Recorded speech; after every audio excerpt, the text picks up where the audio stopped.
No a chcel by som sa ťa opýtať, s kým by si tak chcel ty zachytať ryby? No, v prvom rade určite s tebou. No však samozrejme. Samozrejme. A našim veľmi dobrým parťakom, alebo aj môjim, ktorým fakt sa dobre cítim na rybách, je Patrik Capko. Tak jasné, náš bývalý už majster Slovenska položenej. A týmto videom určite aj Patrik ťa vyzývam na našu už poradí tretiu rybáčku, ktorá bude nasledovať. A veľmi sa na ňu teším, určite sa na ňu teším, lebo zatiaľ fakt stále bola aj sranda. So mnou, prečo nie? Však samozrejme. Vieš, to som však pleskačový kráľ.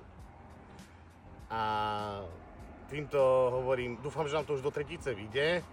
A minimálne, keď nám nevidia aspoň tá 50-ka, tak 52 si dám ja minimálne ako dospelá osoba tam.